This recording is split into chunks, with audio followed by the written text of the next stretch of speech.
نماز وطر کا ذکر ہے۔ صحیح مسلم حدیث نمبر 1803 میں ہے کہ حضرت عبداللہ ابن عباس رضی اللہ عنہ نے فرمایا کہ رسول اللہ صلی اللہ علیہ وسلم رات کو 13 رکعت پڑھتے تھے۔ محترم ناظرین، ہم نے جو چند احادیث صحیح بخاری اور صحیح مسلم سے پیش کی ہیں، اس سے یہ بات واضح ہو گئی ہے کہ رسول اللہ صلی اللہ علیہ وسلم کی رات کی نماز یعنی نماز تہجد کی تعداد مختلف تھی کہ آپ صلی اللہ علیہ وسلم نے کبھی 4، کبھی 6، کبھی 8، کبھی 10، کبھی 12 رکعتیں آپ صلی اللہ علیہ وسلم نے پڑھی ہیں۔ وہیں یہ بات بھی واضح ہو گئی ہے کہ حضرت عائشہ رضی اللہ عنہ کی جو روایت 11 رکعت کی ہے، اور جس روایت کے اندر انہوں نے 11 کا تذکرہ کیا اور یہ فرمایا کہ آپ صلی اللہ علیہ وسلم نے 11 سے زیادہ نہیں پڑھی ہے، وہ 11 سے زیادہ نہ پڑھنے کا تذکرہ یہ قید اتفاقی ہے۔ اس کا یہ مطلب ہرگز نہیں ہے کہ آپ صلی اللہ علیہ وسلم 11 سے زیادہ پڑھے ہی نہیں۔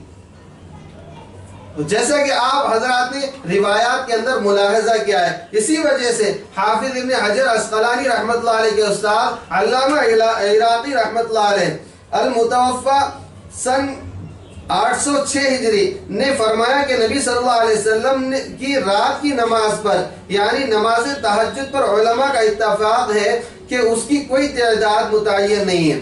کتاب طرح التقریب فی شرح التقریب جلد نمبر 3 صفحہ نمبر 50، علامہ ابن عبد البر رحمۃ اللہ علیہ المتوفى سن 463 ہجری فرماتے ہیں کہ علماء کا استدلال اس پر ہے کہ نماز تہجد کی کوئی تعداد متعین نہیں۔ الاستذکار لابن عبد البر جلد نمبر 5 صفحہ نمبر 236۔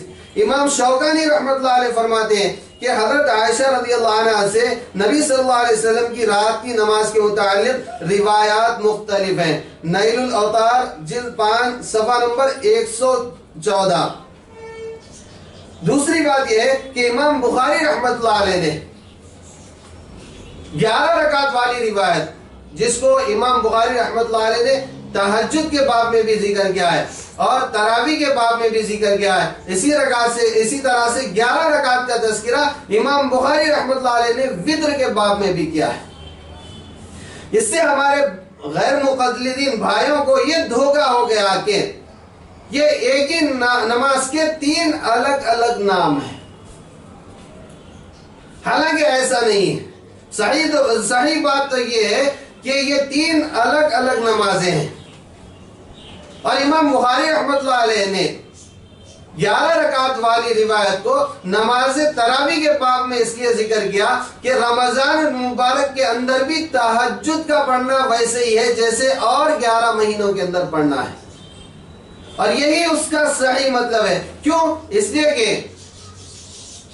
نواب وحید الزمان صاحب اپنی کتاب کے اندر لکھتے ہیں کہ محمد بن اسماعیل بخاری رحمۃ اللہ علیہ جب رمضان کی پہلی رات ہوتی تو لوگ ان کے پاس جمع ہوتے، وہ نماز پڑھاتے اور ہر رکعت میں 20 آیتیں پڑھتے یہاں تک کہ قرآن کو ختم کر دے، پھر سحر کو نصف سے لے کر تہائی قرآن پڑھ دے اور 3 راتوں میں ختم کر دے، اور دن کو 1 ختم کر دے اور افطار کے وقت ختم ہوتا، اور کہتے تھے کہ ہر ختم کے وقت دعا قبول ہوتی ہے، اور سحر کے وقت 13 رکعت پڑھتے، 1 رکعت وطر کی ہوتی۔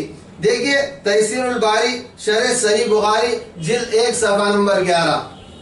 محترم ناظرین، اس تفصیل سے یہ بات واضح ہو گئی ہے کہ غیر مقلدین کا اپنی 8 رکعت تراویح اور 3 رکعت وطر کے اوپر حضرت عائشہ صدیقہ رضی اللہ عنہا کی جو روایت پیش کرنا ہے، یہ مسلمانوں کو دھوکہ دینا ہے۔ محض اس صحیح حدیث کو سامنے رکھ کر گویا عوام کو یہ بتلانا ہے کہ ہمارا عمل اس صحیح حدیث کے مطابق ہے، حالانکہ آپ نے اس صحیح حدیث کو مکمل طور پر بغور سماعت کیا ہے۔